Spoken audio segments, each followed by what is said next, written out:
सभी को मेरा नमस्कार। ठीक है, आप सभी का बहुत बहुत स्वागत है कार एकेडमी स्कूल में। अब देखिए, कुछ चीज़ें हैं जो कहीं ना कहीं ज़रूरी हैं हमारे बच्चों के लिए, तो वही चीज़ मैं बताऊंगा, क्योंकि स्कूल ही सिर्फ जिम्मेदार नहीं है बच्चों के अच्छे भविष्य के लिए, अच्छा इंसान बनने के लिए, क्योंकि एक हाथ से ताली नहीं बजती है। कहीं ना कहीं कुछ जिम्मेदारियां ऐसी भी हैं जो पेरेंट्स को समझनी चाहिए, और पेरेंट्स अगर समझेंगे तो हो सकता है कि कहीं ना कहीं छोटी मोटी एक दो गलतियां आप भी कर रहे हों, तो वो गलतियां अगर नहीं करेंगे तो हो सकता है कि बच्चे का जो भविष्य है या फिर उसका जो डायरेक्शन है, जो लक्ष्य है, वो अचीव कर पाए या उसको वो हासिल कर सकता है। तो कहीं ना कहीं हम छोटी मोटी गलतियां करते रहते हैं और हमें वो पता नहीं होती है। तो उसी को ध्यान में रखते हुए मैंने आप लोगों को यहाँ बुलाया है। मेरा उद्देश्य सिर्फ इतना है, मैं आपको बताऊं कि सपोज़ 800 पेरेंट्स हैं, अगर 80 तक भी मेरी बात पहुँच गई तो मेरा प्रयास क्या हो जाएगा, सफल हो जाएगा। तो चलिए स्टार्ट करते हैं। सबसे पहले हम एक चीज़ समझते हैं कि हर एक व्यक्ति क्या चाहता है। मेरे दो सवाल हैं कि एक बेहतर जीवन जीने के लिए क्या चाहिए, या फिर सफलता क्या है। तो आप में से ही मैं पूछूं कि भाई सफलता आपकी नज़र में क्या है, या एक बेहतर जीवन जीने के लिए व्यक्ति को क्या चाहिए, तो आप में से कुछ का जवाब होगा कि भाई जिसके पास पैसा है वो व्यक्ति आपकी नज़र में सफल हो सकता है। ठीक है, फिर आप में से कुछ का जवाब होगा कि अच्छी नौकरी जिसके पास है तो वो व्यक्ति सफल है, या ठीक है, और या फिर आप में से कुछ का जवाब होगा जिसके पास अच्छा बड़ा बिजनेस है जिससे वो पैसे कमाता है तो वो व्यक्ति सफल है। अगर आप यही सवाल मुझसे करेंगे तो मेरा जवाब ये होगा कि जो व्यक्ति खुश है और भले ही वो 10,000 रुपये पर महीना कमाता है, भले ही छोटी नौकरी करता है और वो संतुष्ट है, तो वो मेरी नज़र में क्या है, सफल है। तो हमें क्या है कि सफलता का पहले तो मतलब समझना होगा कि कुछ लोगों को ये लगता है कि सिर्फ पैसा कमा लेना ही क्या है, असली सफलता है, या अच्छी नौकरी पा लेना ही सफलता है, या फिर अच्छा बड़ा व्यापार कर लेना ही क्या है, सफलता है। तो मेरी नज़र में ये चीज़ क्या है कि अगर आप खुश नहीं हैं, आपके पास ढेर सारा पैसा है, अच्छी नौकरी भी, आप खुश नहीं हैं, संतुष्ट नहीं हैं, या फिर अच्छा व्यापार भी है और आप खुश नहीं हैं, तो मेरी नज़र में आप सफल व्यक्ति नहीं हैं। तो अब हमारा जो आज का सवाल मेन है कि हम मतलब एक बेहतर इंसान कैसे बने, हम और हमारे बच्चे। ठीक है, तो सबसे पहले हमें एक चीज़ समझनी होगी क्या, कि हम अगर अच्छे हो जाएंगे, अच्छे बन जाएंगे, तो हो सकता है हमारे बच्चे अपने आप ही हमें देख कर क्या हो जाएंगे, अच्छे बन जाएंगे। अगर हमें बेईमानी करते देखेंगे तो वो भी समझेंगे कि बेईमानी करना क्या है, एक स्वाभाविक है, मतलब क्योंकि हमारे माँ बाप भी करते हैं। आप झूठ बोलेंगे तो हो सकता है बच्चा भी अपने आप झूठ बोलना सीख जाता है। तो कहीं ना कहीं मेरा आज का जो उद्देश्य है वो ये है कि हम अच्छे हो जाएं और हमारा बच्चा अच्छा हो जाएगा, अच्छा इंसान बन जाएगा, तो वो पैसा भी अपने आप कमा लेगा, अच्छी नौकरी भी वो पा सकता है, और अच्छा व्यापार भी वो चाहे तो बिल्ड कर सकता है, वो उसको बना सकता है। ठीक है, तो अब इन सब चीज़ों के ऊपर ही आज हम चर्चा करेंगे। तो पहला जो सवाल है, जो फैक्ट है, कुछ मैं आपको वो बता देता हूँ कि फैक्ट्स के बारे में बात करें कि जो तथ्य हैं, जो ठीक है, क्या है कि आज के टाइम पे या जो भी आप उठाकर देखें तो जो किताबी ज्ञान जो बच्चे को हम दे रहे हैं स्कूल या कॉलेज, उसको जीवन जीने के लिए अगर आप निष्कर्ष निकालें तो मुश्किल से, या आपने जो पढ़ाई की है, ठीक है, या आप जो व्यापार कर रहे हैं, या नौकरी कर रहे हैं, आप खेती बाड़ी कर रहे हैं, तो आप खुद अपने जीवन से आकलन लगाना कि जो किताबी ज्ञान जो स्कूल में आपको मिला, कॉलेज में जो आपको मिला, वो कितना काम आता है। तो मेरे हिसाब से मुश्किल से 20% मतलब कि वो भी काम स्कूल का या कॉलेज का जो ज्ञान है वो काम नहीं आता है। लेकिन एक्चुअल में जो काम आता है वो क्या आता है, व्यवहारिक ज्ञान। और व्यवहारिक ज्ञान स्कूल ना के बराबर सिखाता है, कॉलेज ना के बराबर सिखाता है। बच्चा सीखता कहाँ से है, आसपास से, आपके परिवार से। जो काम वो करता है उस काम को करके उसका एक्सपीरियंस से वो सीखता है। अब यही चीज़ है कि जिसने व्यावहारिक ज्ञान ज़्यादा अचीव कर लेता है तो उसके पास जो मैंने 3 चीज़ बताई थी, पैसा या अच्छी नौकरी और अच्छा व्यापार, अपने आप आ जाता है।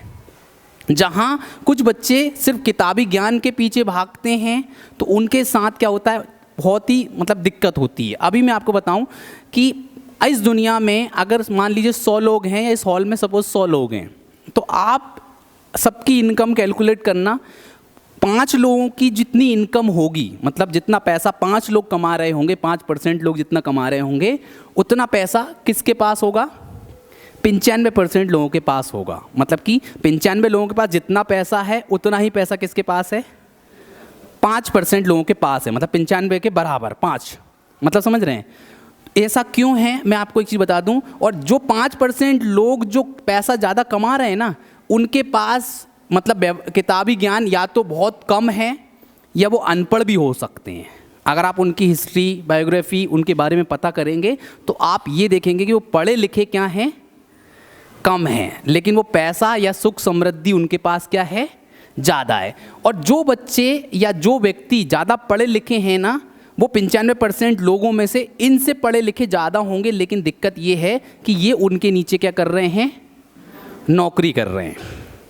मतलब ज़्यादा पढ़े लिखे होकर कम पढ़े लिखे लोगों के नीचे क्या कर रहे हैं? वो नौकरी कर रहे हैं। यही कारण है कि उनके पास 5% लोगों के पास क्या है? व्यवहारिक ज्ञान ज़्यादा है। अब यहीं पर हमारा एजुकेशन सिस्टम भी एक जिम्मेदार है इस चीज़ का।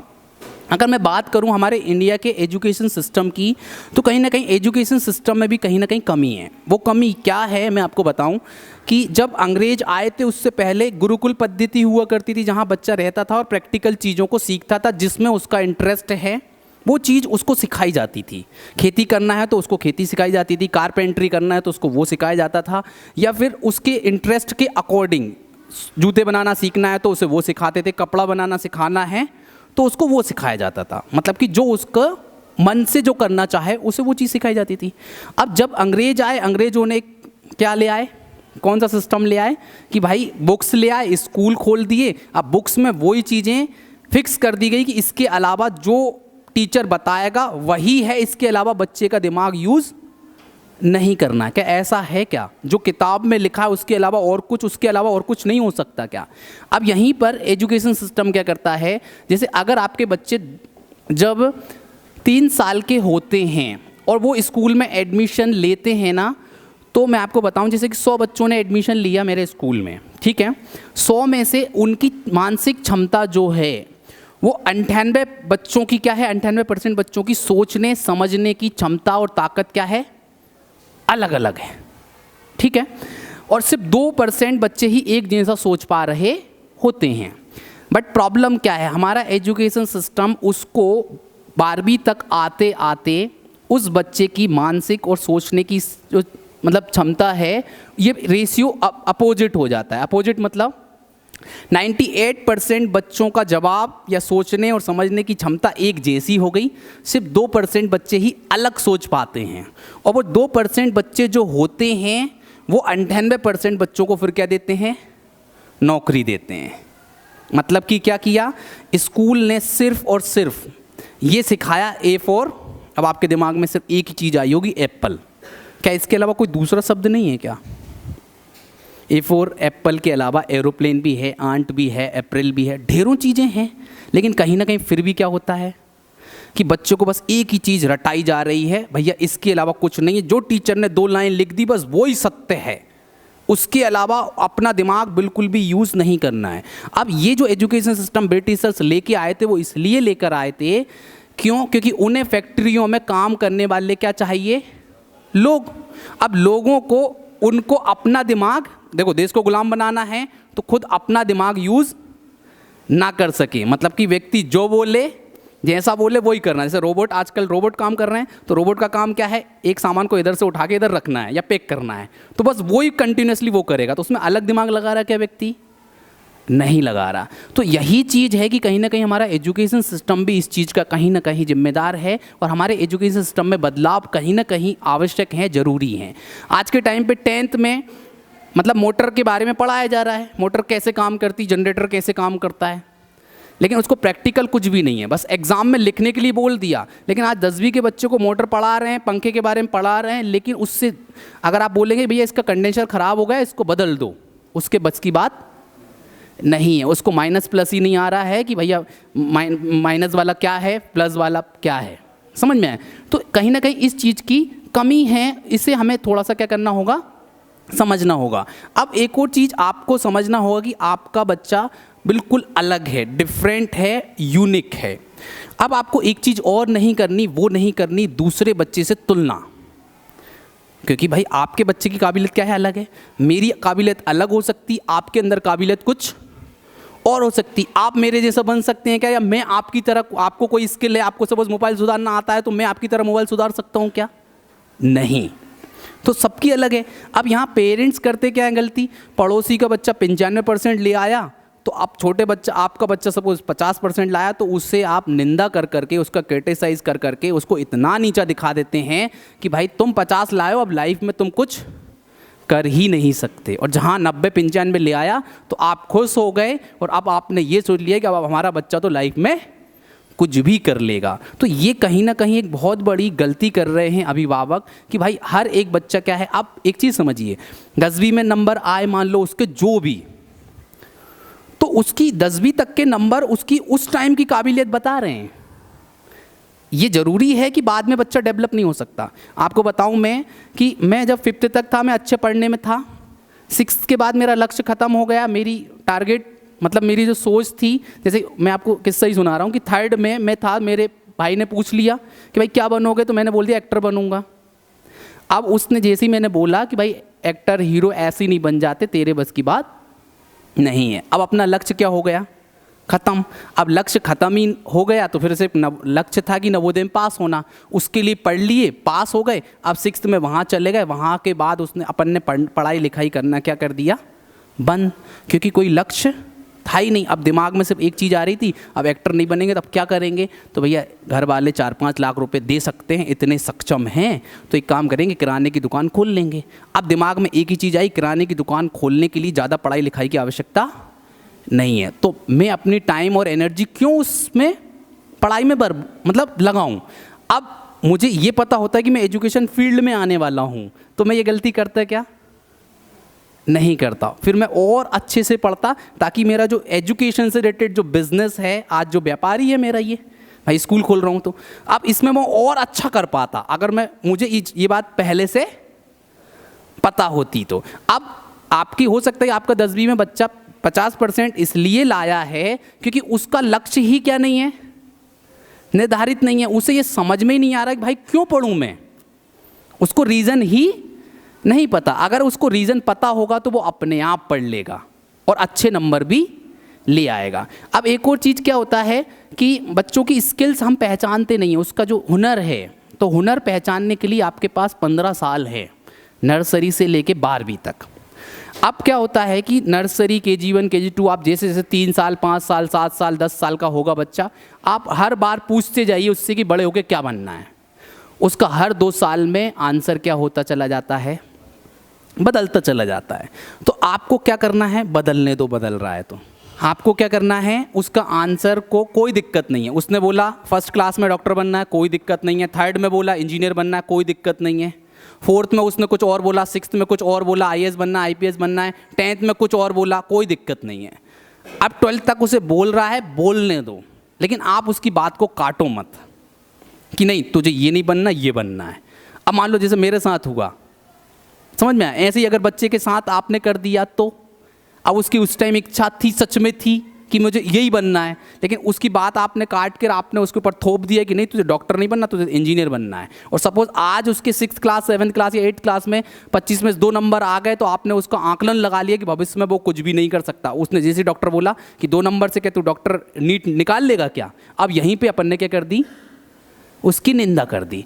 अब ये चीज़ तो भाई 6th या 7th या 8th की काबिलियत है, उसे हो सकता है 10th तक समझ में आ जाएगी भाई नीट निकालने के लिए मुझे बहुत मेहनत करने की आवश्यकता, हो सकता है वो 1 साल के अंदर वही उसका रिजल्ट अपने आप क्या हो जाएगा, इम्प्रूव हो जाएगा। उसे पता चल गया कि यार मुझे फिजिक्स, केमिस्ट्री या बायो पे ज़्यादा ध्यान देना है क्योंकि ये नीट में कहीं ना कहीं आवश्यकता इसकी पड़ेगी, आगे चल के मुझे डॉक्टरी निकालना है, MBBS करना है। तो अब जिस दिन उसको समझ में आ गया तो अपने आप ही 1 साल 6 महीने के अंदर उसका रिजल्ट अच्छा हो जाएगा। अब मेरी 6 से मैंने पढ़ाई लिखाई करना मैंने क्या कर दिया था, टोटली बंद।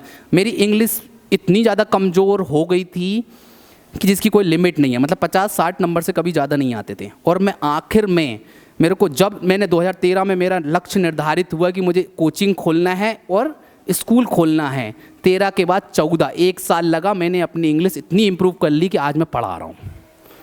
लेकिन अगर कोई 10वीं में पूछता या 12वीं तक, मेरा क्या कोई कह सकता था कि ये इंग्लिश का टीचर हो सकता है, मतलब क्या हुआ कि जो 15 साल बच्चा पढ़ रहा है ना, जिस दिन उसका लक्ष्य निर्धारित हो जाएगा, मात्र ये 15 साल की जो किताबें सारी उठा के वो अपने आप से 6 महीने के अंदर पढ़ के और IAS का एग्ज़ाम निकालना है तो वो 6 महीने बाद निकाल सकता है। लेकिन ज़रूरी क्या है कि उसका लक्ष्य सच में वही निर्धारित करे। अब उसके बाद 2013 के बाद मैंने निर्धारित किया, मैंने 15 में फिर कोचिंग डाली, तो फिर मैं उस काम को मैं खुद ही आया। मतलब घर वालों ने मना किया कि भाई तू फेल हो जाएगा, कई लोगों के स्कूल बंद हो गए, आज भी हो रहे हैं, पिछले साल भी हुए, कोरोना में भी हुए हैं। तो इसका मतलब है कि मैं अगर घर वालों के कहने पे या किसी कहने पे काम करता तो मैं आज क्या हो जाता, फेल हो जाता, और लोग मेरा भी एग्जाम्पल देते, भैया स्कूल मत खोलना, स्कूल खोलोगे तो उनकी तरह बर्बाद होके बैठोगे। लेकिन कहीं ना कहीं वो डिसीजन किसका था, मेरा। तो मेरा था तो मैंने तरीके से प्लानिंग करी कि भाई 3 साल तक सिर्फ अपन कोचिंग पढ़ाएंगे, लोगों से मिलेंगे, अपनी काबिलियत को लोगों तक पहुंचाएंगे, अपनी बात को, अपने मैसेज को, फिर उसके बाद स्कूल खोलेंगे। स्कूल खोला, 5वीं तक 80 बच्चे 82 बच्चे ही थे। फिर हमने 12th तक खोला तो 405 बच्चे हो गए, उनको अच्छा पढ़ाया। फिर कोरोना लग गया, फिर भी 550 बच्चे थे प्रेजेंट में। फिर उसके बाद पिछले साल 850 थे, आज 1150 बच्चे हैं। क्यों हैं? क्योंकि ये काम किसने चुना? मैंने खुद ने। अगर किसी कहने से मैं चुन लेता तो मैं 1 साल 2 साल और 3 साल से ज़्यादा टिकता नहीं हूँ।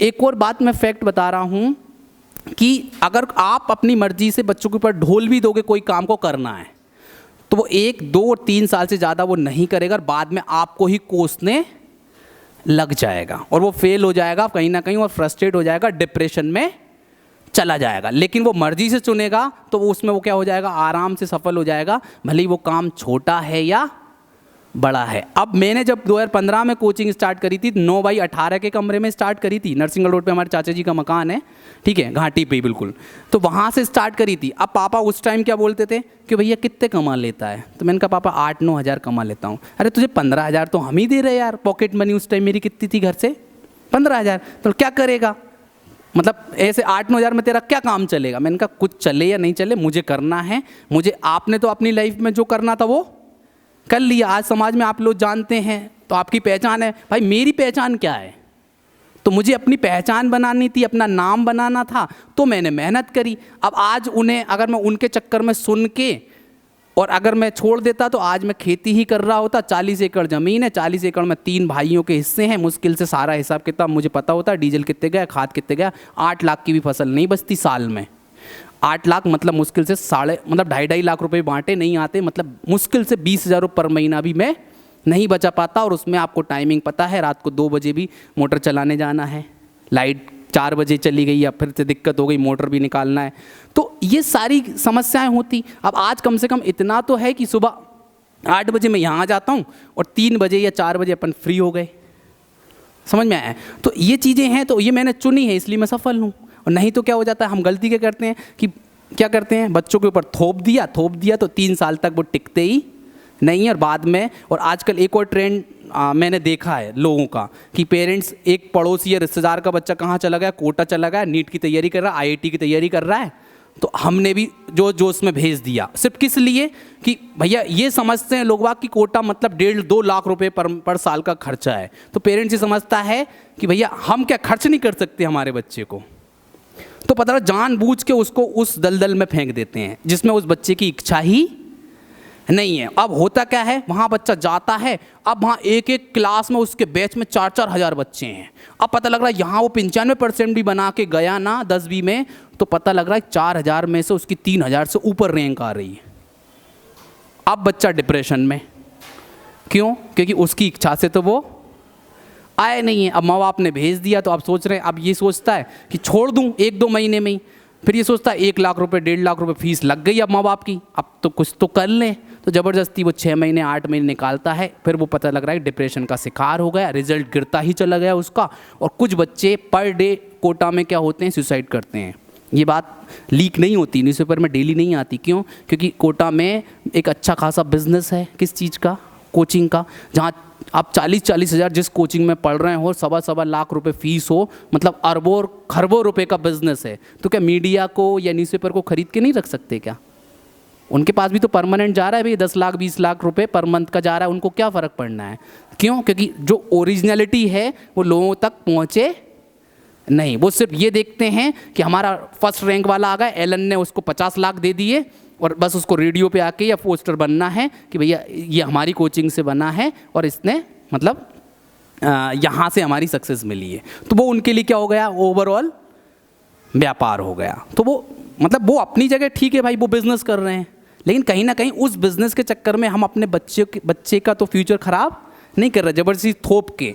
अब गलती एक और पेरेंट्स ये क्या करते हैं कि भाई ज़बरदस्ती हम सोच लेते हैं कि काम छोटा है, हो सकता है वो आपकी नज़र में छोटा हो, लेकिन उस छोटे काम को करके ही वो बच्चा अगर खुश रह रहा है और संतुष्ट है उसकी लाइफ में, हो सकता है वो आज छोटा लग रहा हो, साल 2 साल बाद 5 साल बाद वो 10 साल बाद वो काम क्या हो जाए, बड़ा हो जाए। उस टाइम कोचिंग खोलना मतलब मेरे लिए क्या था, एक छोटा सा काम था, लेकिन आज 8 साल बाद क्या हो गया, वो काम थोड़ा सा बड़ा हो गया। तो यहीं पे ये चीज़ पेरेंट्स करते हैं कहीं ना कहीं, तो ये चीज़ नहीं करना है। और एक और चीज़, रोबोट नहीं बनाना। रोबोट मतलब रट्टू तोता, हर चीज़ को बस रट लो, मतलब ज़्यादा दिमाग मत लगाओ, जितना बोला उतना करो। तो ये चीज़ कहीं ना कहीं बंद करें आप लोग, ठीक है। ओवर प्रेशराइज मतलब ज़्यादा पढ़ाई के लिए भी बच्चों को ना बोलें कि बस पढ़ो पढ़ो पढ़ो पढ़ो, नहीं। पहले सिर्फ एक चीज़ बोलो, क्या क्या बनना है लाइफ में, उसका जो जवाब हो सीधा बोलो कि ठीक है भैया बन जाना, बनने के लिए क्या ज़रूरी है वो पता कर लो तुम और आप अपने काम पे लग जाओ। सही आंसर यही है ना। उसने कहा डॉक्टर, अब डॉक्टर बनने के लिए क्या चाहिए, किस चीज़ का डॉक्टर बनना है तुम्हें ये बताओ पहले तो। हार्ट का बनना है, लंग्स का बनना है, हड्डियों का बनना है, किडनी का बनना है, किस चीज़ का बनना है पता करो। तो बोला हाँ, उलझ गया वो। अब उसने बोल दिया किडनी का बनना है, तो अब किडनी के भाई क्या होती है, कैसे होती है, क्या क्या पढ़ाई करना पड़ता है, कौन कौन सी बुक्स, तो आप तैयारी शुरू कर दो आप। अब आपने इतना बोला, अब आपको और कुछ बोलने की ज़रूरत है क्या, नहीं है। अब वो खुद से ही, यार पापा जी सही बोल रहे हैं, मम्मी जी सही बोल रही हैं यार, भाई अगर मेरे को डॉक्टर बनना है मान लो या इंजीनियर बनना है तो मुझे पहली चीज़ तो पता करो, उसके बारे में पता करने के बाद अब बेटा तुम्हें ही करना है। अब हम तो हमारा जो काम है हम वो कर रहे हैं, तुम्हें कोई चीज़ की आवश्यकता हो तो वो बता दो, हम बुक्स चाहिए तो बुक्स हम दिलवा सकते हैं। तो ये चीज़ आपको करना है। ये गोल के बारे में बता दिया कि बच्चों को लक्ष्य निर्धारित होना कहीं ना कहीं जरूरी। और 12वीं तक लक्ष्य कोई दिक्कत नहीं है, बदल रहा है तो बस 12वीं के बाद आपको ठंडे दिमाग से उसको बैठाना है और फिर पूछना है कि अब तक हमने 15 साल आपने जो बोला वो हमने सुना है, अब तुम्हें क्या करना है। अब एक चीज़ निर्धारित कर लो क्या करना है और अब उसे छोड़ना नहीं है और अपने मन से करना।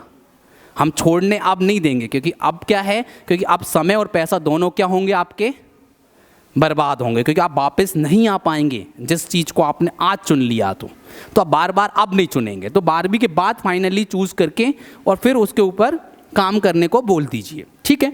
और हमेशा क्या होता है कि अपने सपने, अब कुछ पेरेंट्स हैं जो कहीं ना कहीं खुद के सपने, जो खुद मान लीजिए मैं IAS नहीं बन पाया तो मैं अपनी बच्चों से मैं IAS बनने की उम्मीद लगा के बैठ जाऊं, तो वो क्या है, कहीं ना कहीं गलत है। क्योंकि भाई मेरी तो औकात नहीं है कि मैं IAS का एग्ज़ाम निकाल पाऊँ, तो मैं अपने बच्चों से कैसे उम्मीद लगा रहा हूँ। फिर वही चीज़ ओवर प्रेशराइज होगा, बच्चा फ्रस्ट्रेट होगा, ज़्यादा नहीं कर पाएगा, 3 4 5 साल तक परेशान रहेगा, 7 साल तक, उसके बाद वो अपनी आस ही क्या कर देगा, छोड़ देगा। तो कुछ पेरेंट्स को देखा है कि वो अपने सपने अपनी औलाद से, अपने बच्चों से पूरा कराने की सोचते हैं, ठीक है। अब एक और चीज़ है कि qualities of good human being, मतलब अच्छे व्यक्ति को बनने के लिए क्या क्या क्वालिटीज़ की, क्या क्या हुनर उसे या क्या क्या क्वालिटीज़ उसके अंदर होनी चाहिए। सबसे पहले तो बच्चे को टीच देम, मतलब ग्रीट करना सिखाइए उसे। ग्रीट मतलब प्रणाम करना, नमस्कार करना, राधे राधे करना, राम राम करना, जय श्री कृष्णा करना। ये शब्द हम बोल रहे हैं। अगर बच्चा नहीं बोल रहा आपके साथ, हमने तो स्कूल में बराबर बोल रहे हैं कि आप ऐसा करिए, कि अब वॉच कौन करेगा उसमें। अब हम आपके घर जाके नहीं देख सकते कि बच्चा कर रहा है नहीं कर रहा। हम बोल रहे हैं कि बच्चा जाके पैर छुए माँ बाप के और फिर स्कूल आए। अब हम तो बोल रहे हैं, अब मुझे हाथ उठाना, कौन कौन के बच्चे पैर छूकर यहाँ स्कूल आते हैं, ईमानदारी से बताना। 1 2 3 4 5 6 7, मतलब कि मुश्किल से 10% बच्चे भी इम्प्लीमेंट नहीं कर रहे हैं, लेकिन बोला तो सबसे जा रहा है। इसका मतलब प्रैक्टिकली चीज़ नहीं हो रही। अब इसका एक और इफेक्ट हो सकता है, वो क्यों नहीं कर रहे, हो सकता है आप भी अपने से बड़ों के पैर नहीं छू रहे हो। भाई सीधी सी बात है, क्यों, क्योंकि वो देखेगा, जैसे कि अब मैं हूँ, अगर मैं अपने पिताजी के पैर जाके छूऊंगा तो मेरे जो बच्चे हैं वो अपने आप उन्हें लगेगा कि यार बड़ों के पैर छूना चाहिए। अब ये प्रैक्टिकली कहीं ना कहीं नहीं हो पा रही ये चीज़ें। अब बोलने से काम, देखो हर चीज़ हम बोल दें, हर चीज़ बोल दें, अगर बोलने से काम होता तो आपको यहाँ बुलाने की ज़रूरत नहीं पड़ती, क्योंकि हम तो हर चीज़ बता रहे हैं, संस्कार से लेके हर चीज़ दे रहे हैं, लेकिन क्या जो हम बोल रहे हैं वो आपको पता भी है कि नहीं कि स्कूल बोल क्या रहा है? तो हमने तो बोला है, हर एक बच्चे से बोल रहे हैं कि भाई घर से निकलो, मतलब अभी मैं बताऊंगा क्या क्या चीज़ें हैं। जैसे अब बिहेवियर पे ध्यान देना है, बच्चे का व्यवहार। अब व्यवहार पहले आपको सुधारना पड़ेगा। भाई आपका व्यवहार सही नहीं है किसी से बात करने का, आप तू तड़ा के या बदतमीज़ी से बात कर रहे हैं, तो बच्चे का व्यवहार कैसा होगा? वैसा ही होगा। आप गाली गलौज दे के बात कर रहे हैं तो बच्चा भी गाली गलौज दे के बात करेगा। अब हस्बैंड वाइफ, उसके बच्चे के मम्मी पापा आपस में झगड़ रहे हैं तो बच्चा अपने आप झगड़ना सीख जाएगा। अब संस्कार की बात करें तो संस्कार भी माँ बाप ज़्यादा दे पाएंगे, मतलब हम तो दे रहे हैं, हम सिर्फ बोल के ही दे सकते हैं, प्रैक्टिकली नहीं हो पाता। अब मान लीजिए अब दिवाली आ रही है तो भाई पूजन पाठ सबके घर में होगी, तो बच्चा अपने आप तरीके से करेंगे, बैठाएंगे, समझाएंगे कि भाई ये चीज़ ऐसे होती है, क्यों करते हैं, किस लिए कर रहे हैं, दिवाली क्यों मना रहे हैं। आप भी अगर बोलेंगे तो वो उसको ज़्यादा अच्छे से समझ में आएगी, ठीक है। और साथ में अब एक और चीज़ है कि पेरेंट्स की केयर। अब पेरेंट्स की केयर मतलब कि आपके सबके बच्चे यहाँ हैं, आपकी उम्मीद क्या है कि आप बुढ़ापे में आपके बच्चे आपका ध्यान रखें, सबकी यही उम्मीद है। अब क्या आप भी आपके माँ बाप की या आपके सास ससुर की ख्याल रख रहे हैं कि नहीं रख रहे हैं? अगर आप नहीं रख रहे हैं तो आप भी उम्मीद लगाना छोड़ दीजिए कि वो बड़े होके जब आप बुढ़ापे में आ जाएंगे तो वो आपका ख्याल रखेंगे कि नहीं रखेंगे। आजकल क्या हो रहा है कि अगर दो भाई हैं तो एक भाई ने माँ को रख लिया, एक भाई ने पिताजी को रख लिया। अब बच्चा क्या सीख रहा कि हमें बड़े होके ऐसे ही रखना है। अगर हम दो भाई हैं तो एक को अलग रखना है, दूसरे को भी अलग रखना है। आज आप वृद्धाश्रम भेज दीजिए मम्मी पापा को, तो उनके दिमाग में भी यही है कि वो कंफर्म है आपकी सेवा नहीं करेगा, आपको भी बस वो इंतज़ार करेगा, जैसी शादी हो जाए साल 2 साल बाद आपको भी वहीं पहुंचाएगा जहां आपने आपके माँ बाप को या सास ससुर को पहुंचाया। देखो बात कड़वी है लेकिन सच है। आजकल जॉइंट फैमिली कम होती जा रही है, मतलब सेपरेट होती जा रही है, मतलब जैसी शादी हुई साल 2 साल बाद ही वो अलग हो गए। इसके फ़ायदे कम नुकसान ज़्यादा हैं मेरी नज़र में, बता रहा हूँ।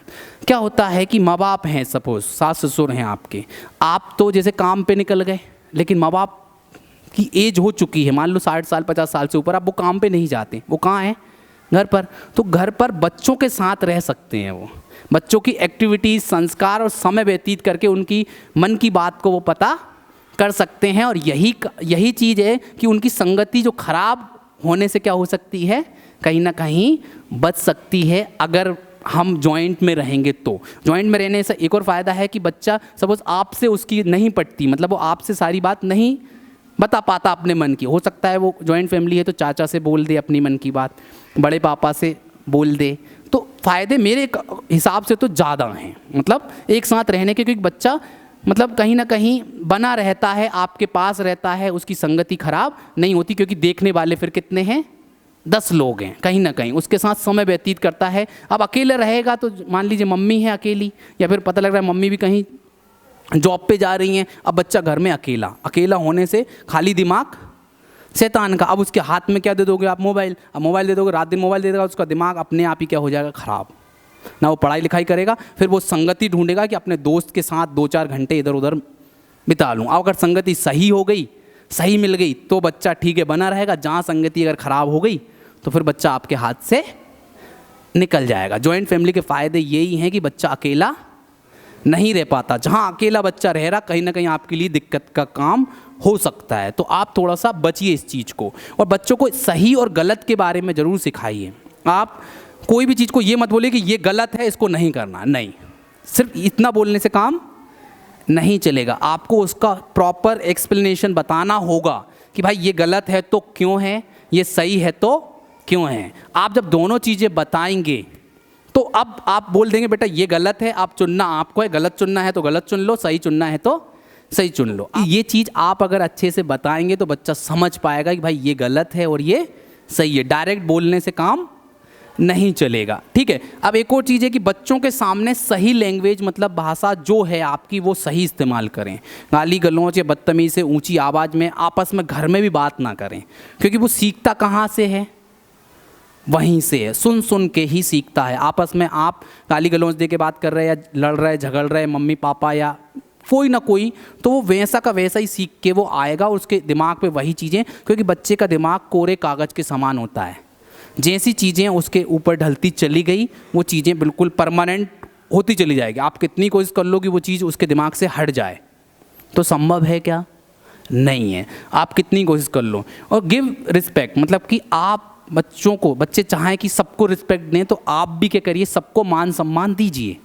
आपके घर में कोई आए, छोटा आए, बड़ा आए, गरीब आए, अमीर आए, भले आपके घर में काम या दुकान में काम करने वाला व्यक्ति ही क्यों आए, अगर आप उसको मान सम्मान देंगे, बैठने का बोलेंगे, पानी का बोलेंगे, या मतलब पूछेंगे, मान सम्मान देंगे, रिस्पेक्ट देंगे, तो बच्चा अपने आप सीख जाएगा। और जहाँ आपने बदतमीज़ी से बात करी, नौकर है आपकी, भले वो छोटी मोटी जॉब कर रहा, आपकी दुकान में काम कर रहा, ए इधर आ, या गाली दे के बात कर रहे हैं आप, बच्चा सुन रहा, तो बच्चा भी कुछ समय बाद वो व्यक्ति से वैसे ही बात करेगा जैसी आप करते हैं। लेकिन आपने कभी ऊंची आवाज़ में किसी से बात नहीं करी, तो क्या बच्चे की हिम्मत हो सकती है क्या सामने वाले से ऊंची आवाज़ में बात करने की? तो सब कुछ जो है वे ऑफ टॉकिंग, बात करने का तरीका, ये सब कुछ आपसे सीखते हैं बच्चे, मतलब पेरेंट्स से, माँ बाप से सीखते हैं। मैं एक और चीज़ बता चुका हूँ, कंपनी, बच्चों की संगत का ध्यान रखिए, क्योंकि मेरी भी संगत कहीं ना कहीं नवोदय में जाने के बाद 7th 8th के बाद मेरी संगत क्या हो गई थी, ख़राब हो गई थी। ख़राब होने के कारण मैंने भी जो नियम हैं स्कूल के, उन नियम के अगेंस्ट जाके कुछ काम ऐसे किए जिसके कारण मुझे 8th क्लास में सस्पेंड हो गया मैं। अब सस्पेंड हो गया, 2.5 महीने के लिए सस्पेंड हुआ, कम नहीं हुआ। मतलब आज तक के रिकॉर्ड में ऐसा कोई बच्चा नहीं होगा जो इतना लंबा सस्पेंड हुआ हो। सस्पेंड मतलब निकाल देना एक तरह से। तो ज़्यादा से ज़्यादा होता भी कोई महीने भर के लिए, या 15 दिन या 7 दिन के लिए सस्पेंड, या 3 दिन एक पनिशमेंट के रूप में दे दिया जाता है। तो मेरे मम्मी पापा को तो उम्मीद ख़त्म ही हो गई थी कि भाई इसको वापस ये लेंगे कि नहीं लेंगे। अब मैं इसी टाइम आया, मतलब सर्दियों के नवंबर के आसपास आया था सस्पेंड होके, ठीक है। अब नवंबर के बाद इस टाइम पे चरखी चलती है, तो गाँव घर वालों ने मेरे से जम के चरखी, मतलब वो गन्ने वगैरह लगवाए, और जो तो वो काम मेरे से जम के करवाया खूब। अब एक दिन क्या हुआ कि कहीं ना कहीं ये चीज़ मैं आपको इसलिए बता रहा हूँ कि कैसे ट्रीट करना है बच्चों को। अब मेरे से खूब काम करवाया। क्यों करवाया? अभी 8वीं क्लास में वैसे कोई एज नहीं है, लेकिन खूब, मतलब जो काम हो सकता था खेती बाड़ी का, ट्रैक्टर से लेके जो बक्खर वगैरह चलवाना, सारे काम कर तू तो, क्योंकि अब तुझे पढ़ाई लिखाई तो करना है नहीं है, अब तुझे सिर्फ यही करना है, खेती तो खूब करवाई खेती और खूब रगड़ा, ठीक है। अब एक दिन क्या हुआ कि मैं क्रिकेट खेलने के लिए मना था। अब क्रिकेट खेलने एक दिन शाम को चला गया। अब चला गया तो पापा लगा रहे थे भैंस, उनने बोला कि बेटा कहाँ से आ रहे? तो बोलना क्रिकेट खेल के आ रहा हूँ। बोला क्या इनाम जीत लाए? बोला 100 रुपये लाया। खींच के एक जूता मारा, मतलब फेंक के, मैं भगा कि जूता निकाल रहे हैं, भागते भागते फिर भी मेरे पीठ पे पड़ गया। अब इस बात से सीखा क्या कि भाई कहीं ना कहीं मैं गलत हूँ। अब मैंने अपना दिमाग पे जोर लगाया कि क्या है कि क्रिकेट खेलने गए कोई बात नहीं, लेकिन क्रिकेट खेल कर जीत के लाए क्या 100 रुपये। मतलब आप क्या लगा रहे हो, एक तरह से आज 100 लगा रहे हो, कल 500 लगाओगे, कल 1000 लगाओगे। तो मेरे को एक पड़ गई। अब उसके बाद मेरे को एहसास भी हो गया कि भाई आज जूता पड़ा है तो कल भी पड़ सकता है। समझ में आ गया? तो फिर मैंने फिर और संभल के चलना शुरू हो गया। फिर मेरे को मूवीज़ देखने का शौक बहुत था। एक दिन ऐसे स्पीकर लेके और टीवी लेके मैं खेत पे चरखी जहाँ चलती थी, अब मेरी ड्यूटी लगाई दी थी भाई महीने भर चरखी चलनी है तो अब तुम्हें ही चलाना है, सब कुछ करना है। तो मैं टीवी पहले रख के आ गया था, स्पीकर ले जाके जा रहा था। उस पर DVD का ज़माना था, वो CD DVD चलती थी। अब भैया मिल गए रास्ते में, उनने तोड़ी एक खजूर की सटिया और 4-6 चिपकाई। कोई दिक्कत नहीं है, क्यों? क्योंकि उन्होंने ये सब किया किसके लिए किया? मेरे लिए। अब भैया पापा गए फिर 2-2.5 महीने के बाद उनसे निवेदन करने स्कूल प्रिंसिपल से कि साहब अब तो इसको ले लो या क्या कर रहे हैं। फिर उन्होंने कहा कि चलो महीने की कोई जो भी जनवरी की 25 तारीख होगी तो उसमें बोला 25 तारीख को ले आना, ठीक है। अब मैं गया, तो अब अपनी हिम्मत हो नहीं रही। क्यों? क्योंकि 2.5 महीने का गैप जो हो जाता है वो बहुत बड़ा गैप होता है, और एक तरह से हम क्या साबित हो गए? क्रिमिनल। सब पूरे स्कूल के सामने एक तरह से क्रिमिनल ही है भाई, सबको पता है। मतलब असेंबली में 500-600 लोगों की असेंबली में ये बोला जाता है सस्पेंड 1, तो ये बहुत बड़ा मतलब एक वो है कि कलंक टाइप का। अब मेरी हिम्मत नहीं हो कि मैं पापा से बोलूं कि पापा, अब मैंने गेट पे एंटर होने से पहले बोला कि पापा मेरे को नहीं पढ़ना इस स्कूल में। पापा का सिर्फ एक ही जवाब था, पढ़ना हो तो इसी स्कूल में पढ़ोगे, नहीं तो मैं कहीं नहीं पढ़ाऊँगा, जाके खेती करना है। अब दिमाग ख़राब। अब मैंने कहा यार ऐसा करेंगे तो अब चलो ठीक है भैया, मन मार के मैं बड़ी हिम्मत से स्कूल पहुंच गया। अब स्कूल पहुंच गया, अगर उस टाइम देखो एक गलती और अगर पापा यहाँ कर देते, अगर थोड़ा सा प्यार दिखा देते और वो बोल देते कि चल ठीक है कोई बात नहीं, तेरा मन यहाँ नहीं है, हम दूसरी जगह करा लेंगे, तो आज मैं यहाँ नहीं होता, मैं खेती ही कर रहा होता। तो कभी कभी क्या होता है, ज़्यादा लाड़ प्यार हमारे बच्चों के लिए क्या हो जाता है, हानिकारक हो जाता है। अब उस टाइम मेरे पापा मेरे लिए दुश्मन बन गए।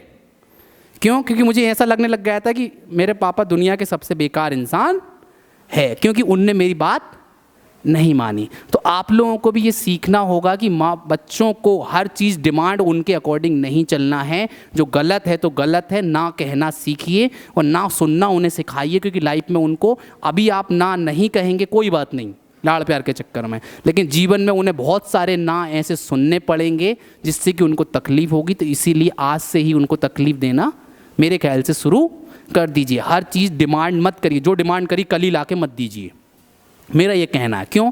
क्योंकि उसका फ़ायदा और नुकसान क्या है, तुरंत उसको आदत हो जाएगी। आज एक चीज़ की डिमांड कर रहा है, कल फालतू की दूसरी डिमांड भी करेगा, फिर तीसरी भी करेगा। ठीक है, सही चीज़ अगर है, डिमांड कर रहा है तो फिर भी उसे टारगेट दीजिए छोटे छोटे। मान लो आपको पता है कि 25 में से 2 नंबर लाया, तो 2 नंबर में से ये मत बोलो कि भाई 20 नंबर लाओगे तो साइकिल दिलाएंगे। मान लो उसने साइकिल की डिमांड करी, तो आप उससे ये मत बोलो कि 20 लाओगे तो दिखाएंगे। नहीं बेटा, 2 लाए हो, 8 नंबर ले आना अगले यूनिट टेस्ट में, 9 में पास होते हैं तो 9 ही ले आना, मैं आपको साइकिल दिला दूंगा। अब वहाँ क्या आया, बच्चे के अंदर थोड़ा सा हिम्मत आ गई कि यार 2 से सिर्फ 7 नंबर का गैप मुझे कवर करना है और मेरे को साइकिल मिल जाएगी। लेकिन बड़ा टारगेट भी दे देंगे तो क्या हो जाएगा, बच्चा पहले से सोच लेगा मेरे बस की बात तो है ही नहीं, ये इनको साइकिल दिलाना नहीं है, इसलिए मेरे को इतना बड़ा टारगेट दे दिया। तो यहाँ पर भी थोड़ी सी गलती पेरेंट्स करते हैं। तो अपन क्या नहीं करना है बच्चों को कि भाई सारी डिमांड भी पूरी नहीं करना, उनकी बात सुनना नहीं है, गलत है तो गलत है, ना कहना सीखिए और ना सुनना बच्चों को सिखाइए। ठीक है, साथ में बच्चे की संगत जो मैंने कहा मेरी ख़राब हो गई, तो ऐसे बच्चों की और भी ख़राब हो जाती। यही कारण है कि बच्चे लाइफ में कुछ कर नहीं पाते। ऐसा आपने बहुत सारे बच्चों को देखा होगा कि जो पढ़ने में बहुत अच्छे थे लेकिन 10वीं 12वीं के बाद वो कुछ भी नहीं कर रहे। क्यों? क्योंकि उनकी क्या हो गई, गुटखा बड़ी। जैसे मैं आपको बताऊं ना, जैसे मैं अब 4 बैच निकल चुके 12वीं के। अब 12वीं में पता लगा 12वीं तक जो बच्चे बहुत अच्छे पढ़ने में थे ना, वो कहीं अब मिलते हैं ना, पूछता हूँ बेटा क्या कर रहे हैं, बोला सर अभी तो कुछ नहीं कर रहा। और वो गुटखा खाना भी सीख गया और सिगरेट पीना भी सीख गया। और जो पढ़ने में क्या थे उस टाइम तक अच्छे थे, तो क्या कर दिया, उनकी सिर्फ क्या हो गई, संगति खराब हो गई। तो संगति खराब होने से बचाने के लिए एक ही तरीका है कि आप माँ बाप जो हैं वो बच्चों के साथ समय व्यतीत करिए, उनके साथ बातें करिए। आपका दोस्त कौन है, कहाँ किसके साथ बैठ रहा है, और दोस्त के भी माँ बाप करते क्या है, ये चीज़ आपको पता होनी चाहिए। और अगर वो बच्चे के दोस्त जो है तो आप भी 2 माँ बाप जिनके दोनों बच्चों के दोस्त हैं, तो आप भी उनकी दोस्ती आप भी कर सकते हैं उसके माँ बाप से। मतलब जान पहचान तो हो, हाय हेलो तो हो, आपके पास नंबर तो हो कि बच्चा जा रहा उसके घर जा रहा है तो सच में वो उसके घर पहुंच रहा है कि नहीं पहुंच रहा, कॉपी लेने जा रहा तो जा रहा कि नहीं जा रहा, या सिर्फ झूठ बोल के जा रहा है कि मैं उसके घर जा रहा हूँ, पता लग रहा है वो कहीं और जाके अपना समय बेकार कर रहा है। तो इस चीज़ का भी आपको ध्यान रखना है। साथ में बच्चों को हेल्पिंग नेचर सिखाना है। हेल्पिंग नेचर मतलब बच्चों को मदद करना सिखाइए कहीं ना कहीं। क्यों? क्योंकि आप आज से बच्चा मदद करेगा, या जब उसको मदद की ज़रूरत होगी कोई नहीं करेगा तो वो क्या हो जाएगा, फिर पत्थर हो जाएगा। यार अब कोई भी मेरे पास आएगा, अगर उसकी मदद किसी ने नहीं करी तो फिर वो भी दूसरों की मदद नहीं करेगा। और ये देख देख के ही सीखते हैं। अब मदद का मतलब सिर्फ ये नहीं है पैसा, मदद का मतलब सिर्फ क्या नहीं है, पैसे से मदद करना। मदद एक ऐसी भी हो सकती है, कोई सपोज 10 किलो गेहूँ या चावल उठा रहा है, उसको दिक्कत हो रही है तो उसको उठा के सिर पे रखवा दिया, या 20 किलो है तो वो भी क्या हो गई, एक तरह से मदद हो गई। तो छोटी छोटी चीज़ों को मदद करना आप सिखाइए, चीज़ों को बांटना सिखाइए। बांटना मतलब लोगों को देना। अब हो सकता है कि कोई लंच नहीं लाया, आज उसके घर में लेट हो गया, कुछ हो गया, तो हो सकता है आपका बच्चा लाया है तो अगर 4 पराठे लाया है या 4 रोटी लाया तो 1 रोटी उसको भी खिला देंगे, तो कोई फ़र्क इतना पड़ना है क्या, नहीं पढ़ना है। तो मेरा कहना मतलब चीज़ों को देना सिखाइए। आपके पास कोई चीज़ है और पड़ोसी को चाहिए, एक तो वो सपोज मान लीजिए 2-4 हज़ार की कोई चीज़ है, सिर्फ छोटे से काम के लिए अगर आप दे देंगे तो क्या कोई फ़र्क पड़ना है क्या, समझ में आ रहा है? तो इस चीज़ों को देना लोगों को सिखाइए। साथ में सॉरी बोलना ज़रूर सिखाएं, थैंक यू, क्योंकि हम तो बोलते हैं लेकिन ज़्यादातर देखिए हमारे पास तो 6 घंटे बच्चा रह रहा है, 18 घंटे किसके पास रह रहा है बच्चा, आपके पास। तो 18 घंटे बच्चा आपके पास रह रहा है तो आप भी कहीं ना कहीं उसको ध्यान दीजिए कि बच्चा करता क्या है, बोलता कैसे है, उसका बात करने का तरीका कैसे है। मतलब किसी ने उसकी मदद करी तो उसने धन्यवाद किसी को किया कि नहीं किया, अगर गलती हो गई तो वो सॉरी बोल रहा कि नहीं बोल रहा। क्या होता है, गलती करना कोई दिक्कत वाली बात नहीं है, लेकिन गलती बोलकर माफ़ी मांगना और उस गलती को दोबारा नहीं करना, ये भी एक हुनर है जीवन में आगे बढ़ने का।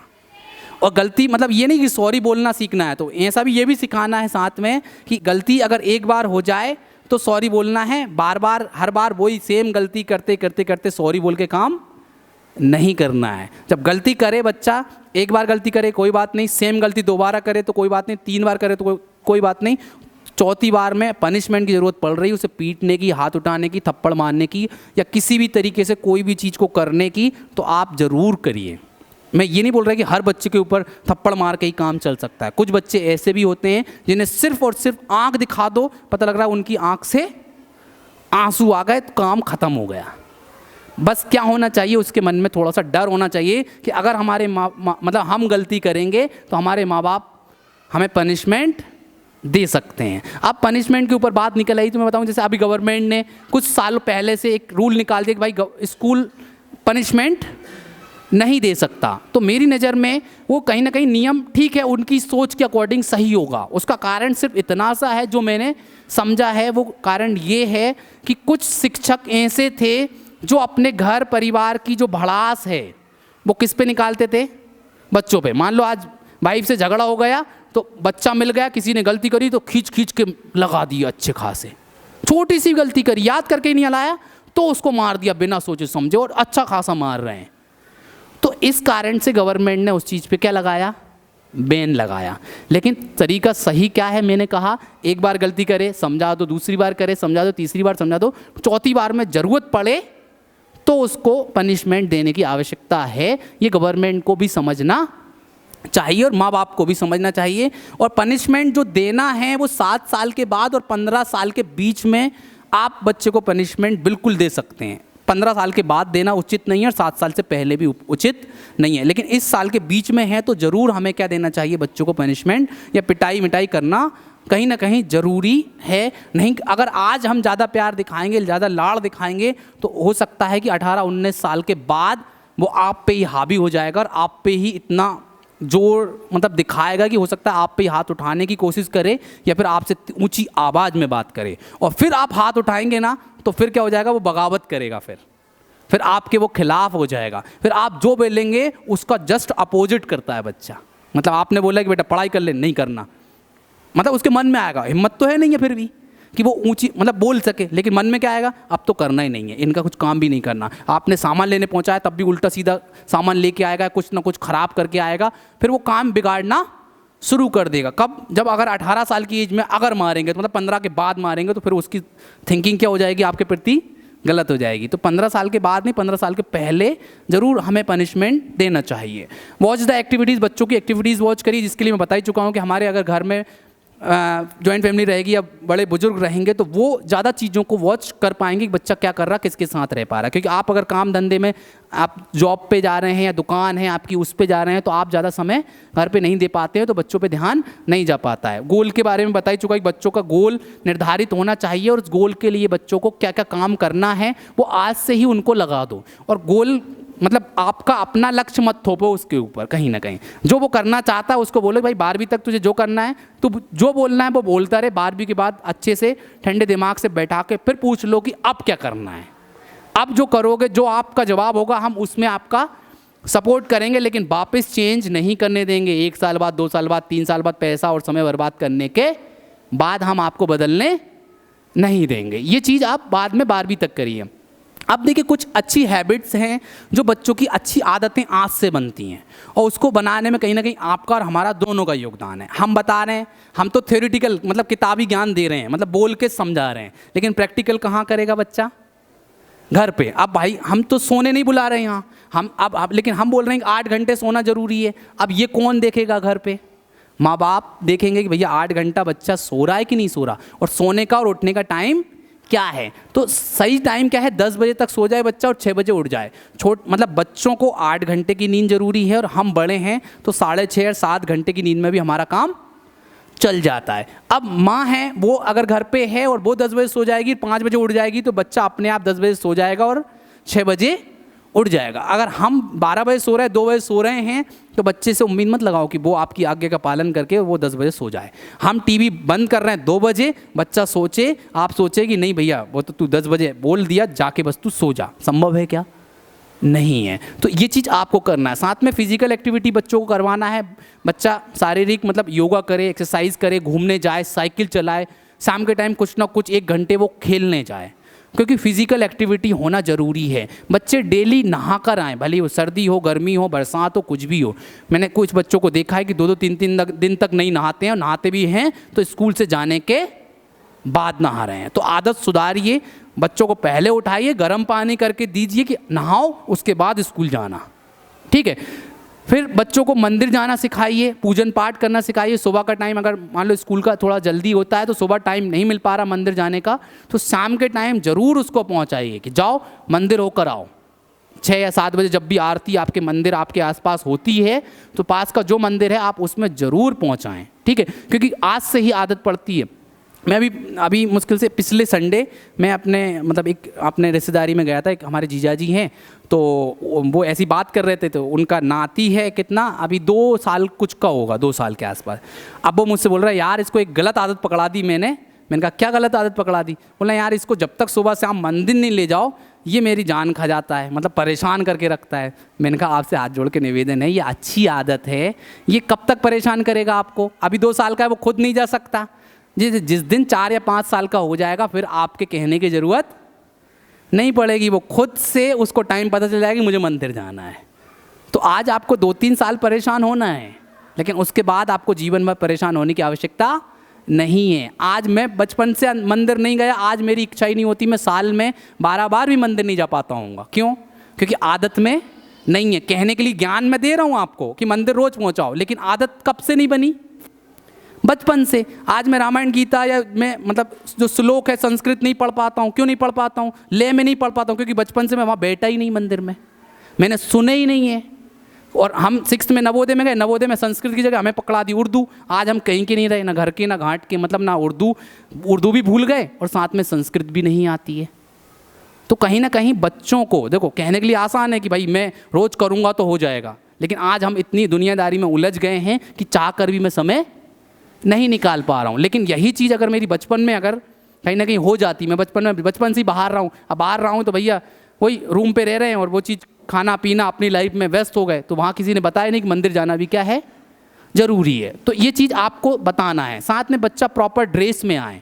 आजकल क्या हो रहा है, बच्चे प्रॉपर ड्रेस में नहीं आते, मतलब जिस दिन जो ड्रेस का टर्न है वो उसे पता ही नहीं है, ठीक है। तो प्रॉपर ड्रेस में आए, बच्चे नाखून काट के आए, उनके हेयर स्टाइल मतलब बाल बड़े हैं कि नहीं है, तो वो चीज़ आपको करवाना है। बच्चों को रुमाल रखना बचपन से सिखाइए कि भाई हाथ पोंछना है, फिर खाना खाना है, हाथ धोना है, और नाक आए तो नाक साफ करना है, तो आपको रुमाल रखना है, ठीक है। आप सॉक्स, अब कुछ बच्चे शूज़ पहन के आ रहे हैं तो उनके पास पता लग रहा है मोजे पहन के नहीं आते, तो ये आदत आज से ही डालनी आपको पड़ेगी, ठीक है। शूज़ ब्लैक कलर के पीटी शूज़, कुछ पेरेंट्स ने गलत शूज़ दिला रखे हैं, तो ब्लैक कलर के पीटी शूज़ मार्केट में कहीं भी मिल जाते हैं, आप अपने बच्चों को वो दिलवाइए, ठीक है।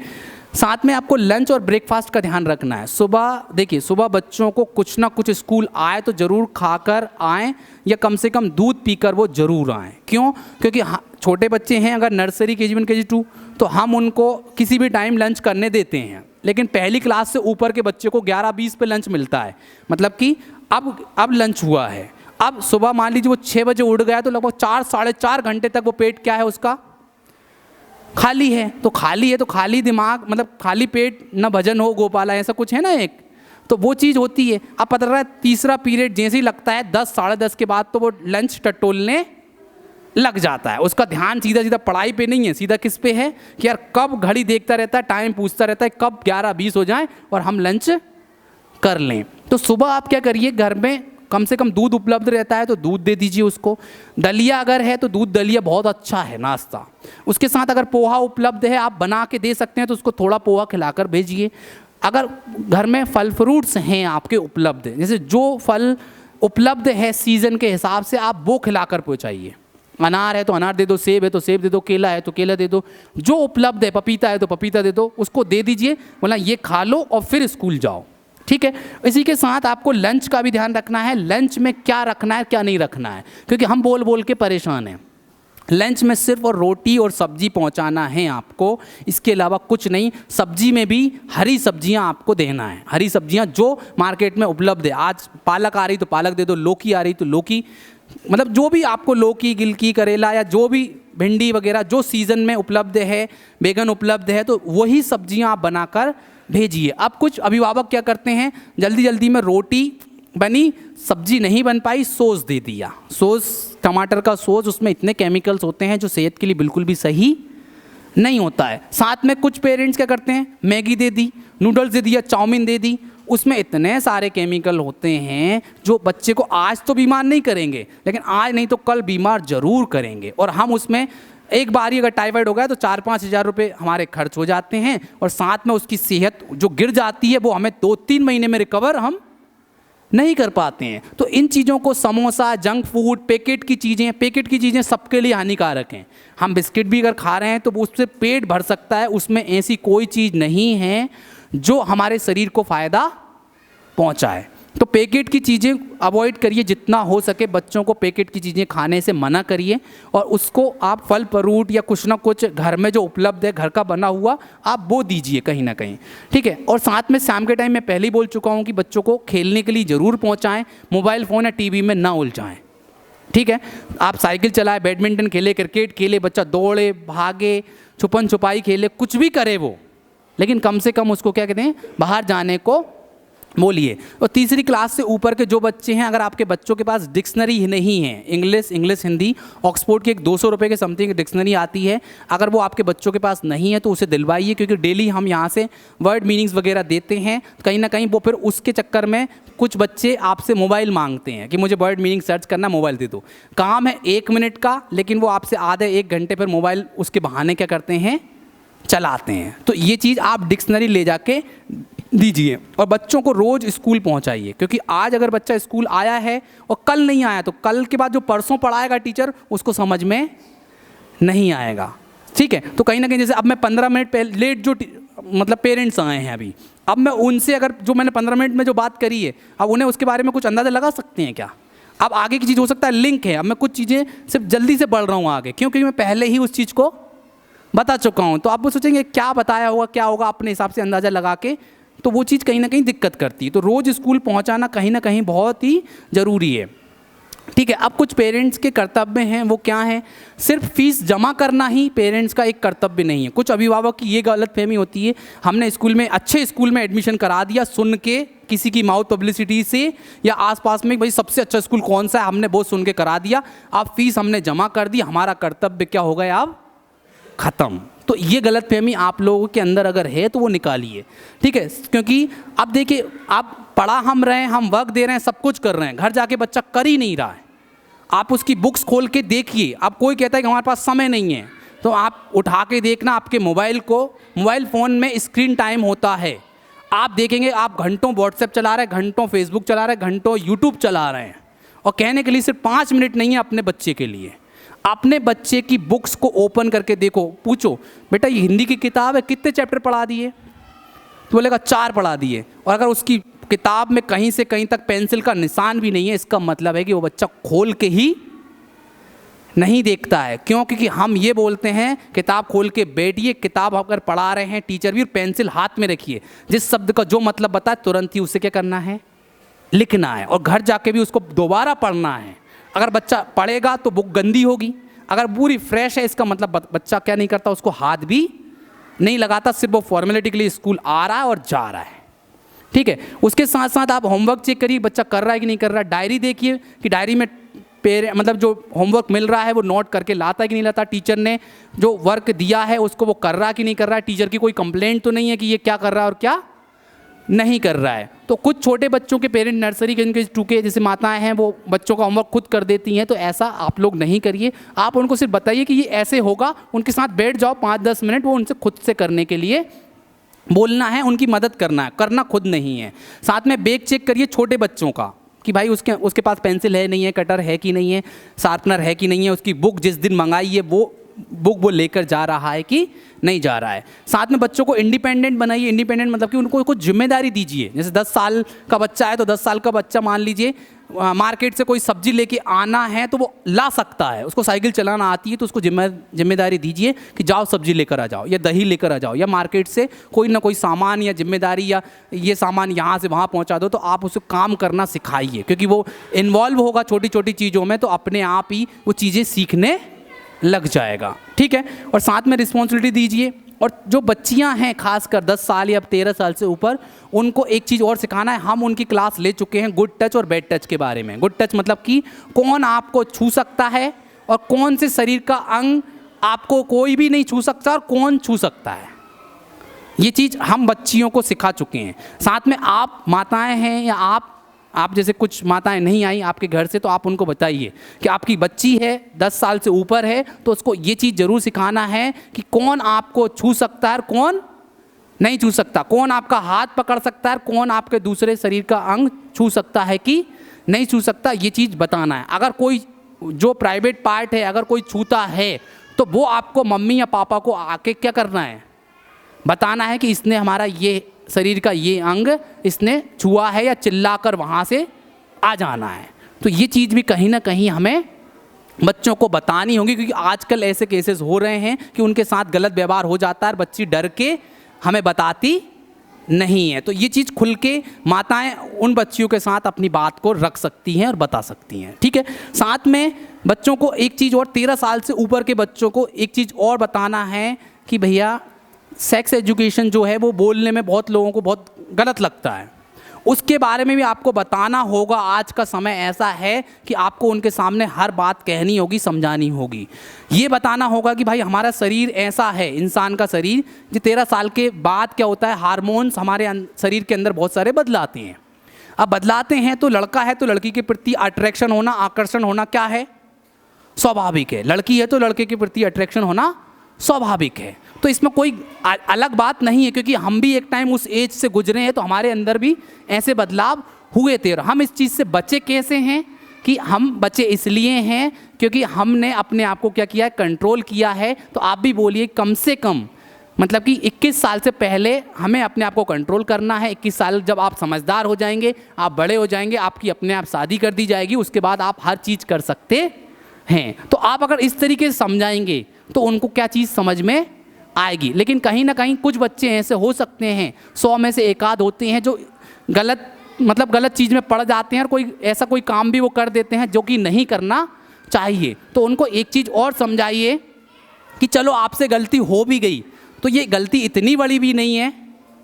मतलब समझ में आया कि कोई बच्चा इतना डिप्रेशन में चला जाए, इतना डांटो आप, इतना मारो, इतना आप उसको कि वो बच्चा सुसाइड कर ले, तो ये गलती भी आपको नहीं करनी। अगर कोई बच्चा प्रेम प्रसंग में पड़ भी जाए, क्योंकि तो हर एक व्यक्ति भगवान नहीं हो सकता कि जो गलती कर ही नहीं सकता, या हम या आप, गलती सबसे होती है। तो एक बच्चा है 13 साल 14 साल 15 साल का, तो हो सकता है उससे भी ये गलती हो जाए। तो उसको ये मत बोलो कि ये दुनिया का सबसे बड़ा क्राइम कर दिया आपने, एक गुनाह कर दिया, नहीं। उसको बैठाओ, समझाओ, चलो अब जो हो गया वो हो गया, लेकिन आगे से ध्यान रखना ये उम्र आपकी सही नहीं है, इससे आप बच के चलो। ये 19 साल तक आपको बचना है। 13 से 19 जो आपने बचा लिया आपके बच्चे को, तो वो बच जाएगा।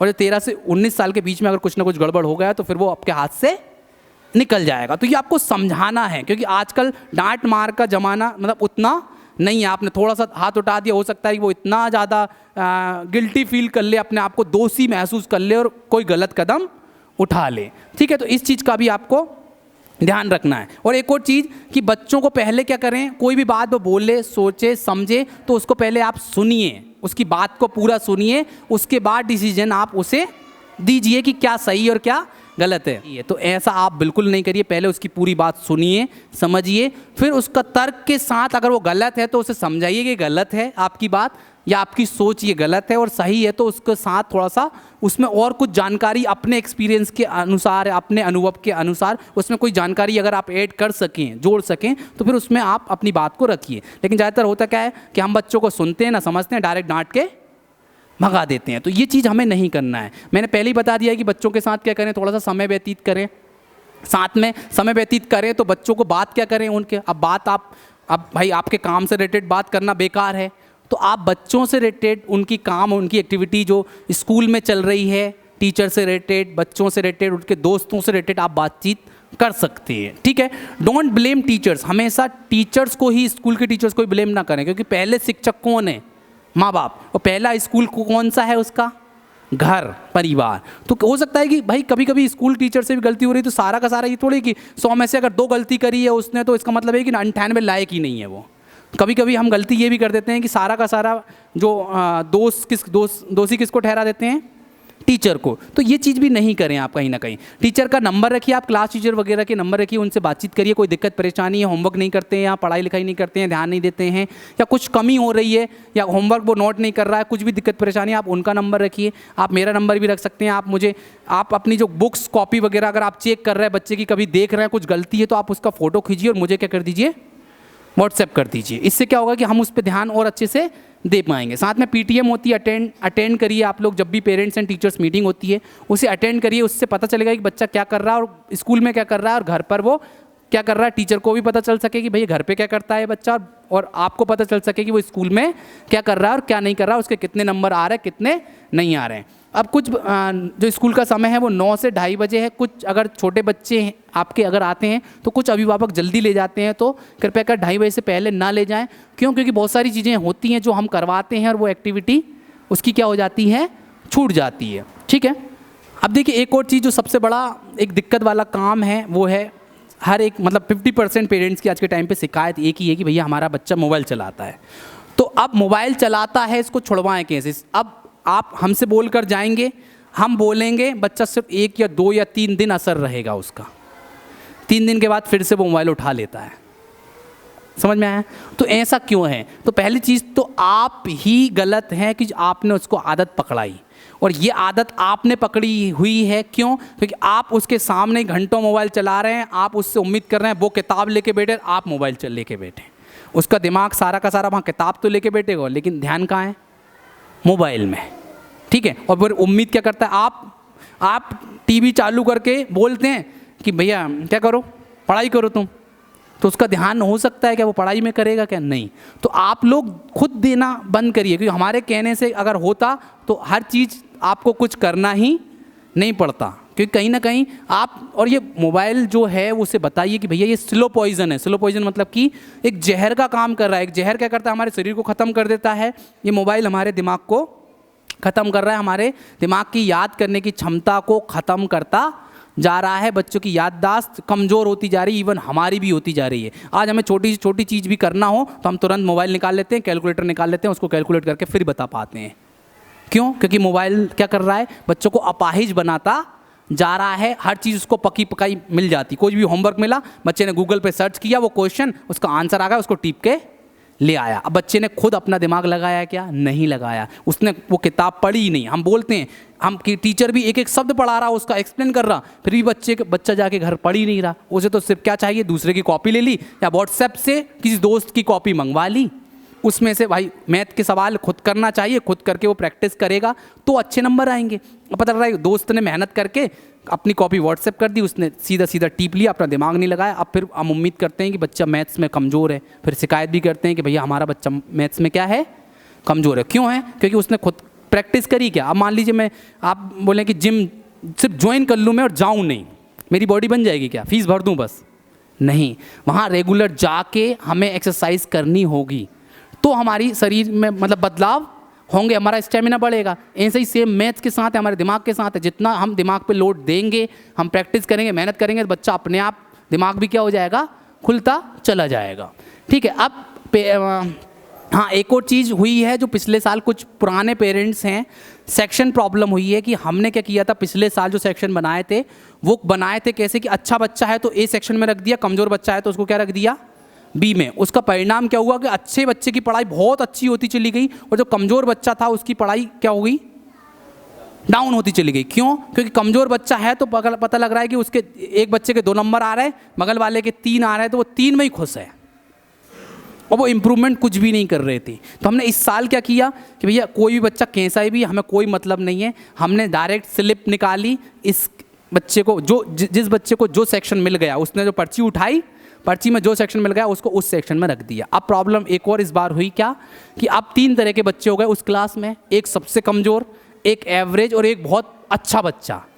समझ में आया? तो अब टीचर के सामने एक और चुनौती आ गई कि 40 मिनट के पीरियड में अच्छे बच्चे को भी पढ़ाना है, एवरेज को भी पढ़ाना है और कमज़ोर को पढ़ाना है। तो हुआ क्या कि जो बहुत तेज़ बच्चा था उसका रिजल्ट थोड़ा सा क्या किया है, नीचे आ गया। तो उसका कारण सिर्फ इतना सा है। उसके लिए भी ये प्रयास कंटिन्यूसली हम 3 महीने से कर रहे हैं कि कहीं ना कहीं सभी बच्चे थोड़ा सा एवरेज या मतलब जो कमज़ोर बच्चे थे उनका रिजल्ट तो बहुत इम्प्रूव हुआ है, थोड़ा सा अच्छे बच्चे तो थोड़ा सा उनका डाउन हुआ है, लेकिन कोशिश कर रहे हैं कि हम जल्दी जल्दी उनको भी अलग से 10 मिनट का टाइम निकाल के हम कुछ ऐसा बताएं कि उसका रिजल्ट भी डाउन ना हो। ठीक है। साथ में व्हाट्सएप ग्रुप हमने बना रखे हैं, वो पेरेंट्स की जानकारी के लिए। अगर बच्चा आपसे मोबाइल मांग रहा है कि मुझे मोबाइल दे दो, व्हाट्सएप ग्रुप में होमवर्क आया है मुझे नोट करना है, तो आप बिल्कुल मना कर दीजिए। क्यों? क्योंकि डायरी में हम होमवर्क लिखवाते हैं, बोर्ड पे लिखवाते हैं। अगर उसको नोट नहीं कर रहा है इसका मतलब वो आपसे मोबाइल मांग रहा है, तो मोबाइल नहीं देना है। साथ में मुझे व्हाट्सएप करिए कि सर मेरे बच्चे के नाम ये है, इसकी क्लास ये है, ये मुझसे मोबाइल मांगता है होमवर्क नोट करने के लिए।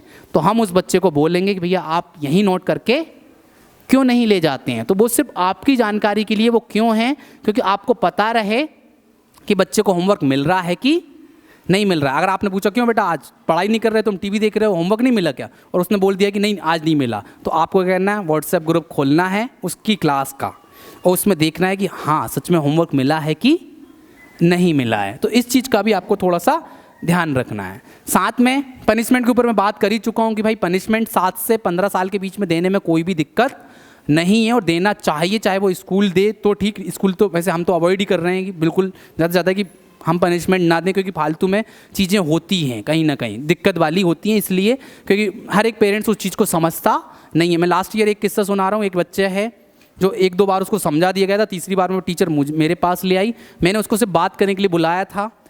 तो हुआ क्या कि वो आके मेरे से बदतमीज़ी करने लग गया कि बोला सर आप तो मेरी मम्मी से बात कर लो। तो मैंने उससे ये बोला कि भाई क्लास में आपकी मम्मी है क्या? नहीं है कि वो आपको बता देंगी, आपका साथ दे देंगी कि आप सही हैं या गलत हैं। तो वो फिर भी बोले कि नहीं सर आप तो मम्मी से बात कर लो। मैंने खींच के 2 थप्पड़ लगा दिए। अब उसके मम्मी का नंबर तो मेरे पास था नहीं, मेरे पास पिताजी का नंबर था। मैंने पिताजी को फ़ोन किया, मैंने कहा सर ऐसी ऐसी बात है, मैंने इसको 2 थप्पड़ लगा दिए। तो अब उनने वो भोपाल में थे तो उनने उनकी मदर को कॉल किया और उनकी मदर 20 मिनट बाद ही मेरे से लड़ने आ गई। तो बोला आप कैसे मेरे बच्चों को मार सकते हैं, मेरे बच्चे की गलती हो ही नहीं सकती। हालांकि बच्चा गलती एक्सेप्ट कर रहा है कि उसकी गलती है, लेकिन माँ ये बोल रही है कि उसकी गलती हो ही नहीं सकती।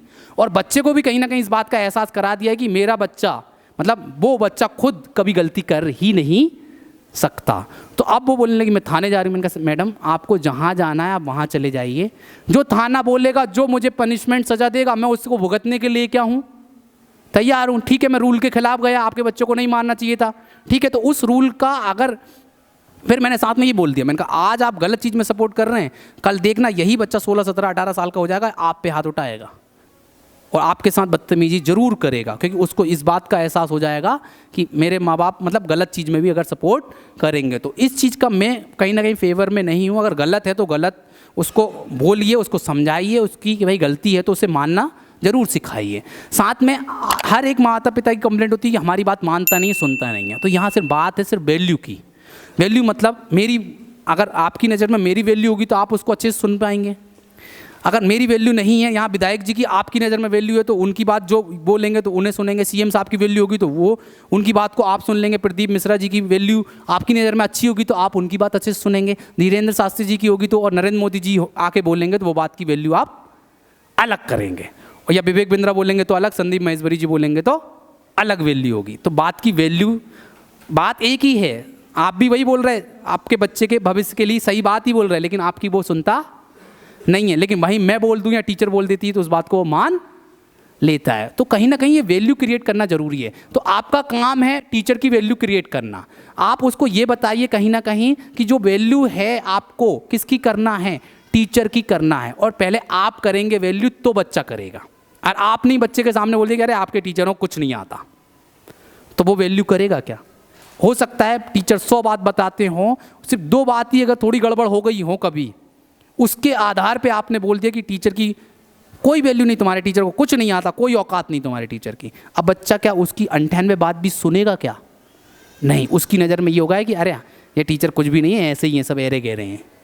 तो कहने का मतलब क्या है कि आप वैल्यू टीचर की करिए, बच्चा अपने आप सुधरेगा। और हम आपकी वैल्यू के बारे में बात करते हैं कि माँ बाप आपके सबसे बड़े शुभचिंतक हैं, आपका कभी गलत नहीं चाहेंगे, और जो कुछ भी आप माँ बाप बोलते हैं वो आपकी भलाई के लिए ही बोलते हैं। तो अब हम ये बोलेंगे तो कहीं ना कहीं वो आपकी वैल्यू अपने आप करने लग जाएगा। ठीक है, साथ में आपको सिर्फ सही और गलत के बारे में ही बात करना है कि आपको सिर्फ ये सिखाना है बच्चे को, दो चीज़ सही भी है और गलत भी है, आप अपने आधार पे बता दो कि बेटा ये सही है, ये गलत है। अब आपको चुनना है क्या करना है और क्या नहीं करना है। लास्ट में मैं थोड़ा सा मैं आपसे एक निवेदन करना चाहूँगा कि जो भी अभिभावक की फ़ीस जमा है उनको बहुत बहुत धन्यवाद, और जिनकी फ़ीस अभी तक जमा नहीं है तो कृपया कर थोड़ा सा जमा कर दीजिए, क्योंकि हम पहली किस्त 5 जुलाई तक जमा करवा लेते हैं, दूसरी किस्त 5 नवंबर तक करवा लेते हैं। उसका कारण ये भी है कि हम रेंटेड बिल्डिंग, मतलब 3 बिल्डिंग हैं जहाँ सिर्फ किराए से चल रही हैं, 115 लोगों का स्टाफ है और गाड़ियाँ 11 गाड़ियाँ हैं, डीजल पानी सब मिला के 17 लाख रुपए महीने का खर्च है। अब आपसे अगर आपसे फ़ीस नहीं आएगी तो वो हमें चलाने में दिक्कत होती है, और कहीं ना कहीं हमें टाइम टू टाइम सैलरी देना होता है टीचर की, तो हमें मजबूरी में मार्केट से पैसा उठाना पड़ता है, उस पर ब्याज बहुत लग जाता है। पिछले साल ही 13 लाख रुपए सिर्फ मैंने ब्याज भर दिया। अब यही कारण है कि अगर आप समय पे जमा नहीं कर पाते हैं तो उसके कारण हम क्या करते हैं, फिर 10% लेट फीस आपके ऊपर लगा देते हैं। फिर आप में से कुछ लोग कहते हैं कि सर ये तो गलत ले रहे हो आप। तो आप एक चीज़ बताइए, अगर 1 लाख पे 24,000 रुपये मैं ब्याज भर रहा हूँ और 1 लाख पे आपको 10,000 रुपये मैं मांग रहा हूँ, मतलब 10,000 रुपये फीस आपकी बकाया है, 10 की 11 मांग रहा हूँ, तो आपकी नज़र में मैं गलत कैसे हो सकता हूँ? मेरे ख्याल से मैं गलत इस जगह पे नहीं हूँ। तो आपसे निवेदन है कि अगर आप कर सकते हैं तो आप समय पे थोड़ी सी फीस जमा कर दी, इससे हमारा जो भार है, जो दिक्कत परेशानी हमें मैनेज करने में दिक्कत नहीं होती है।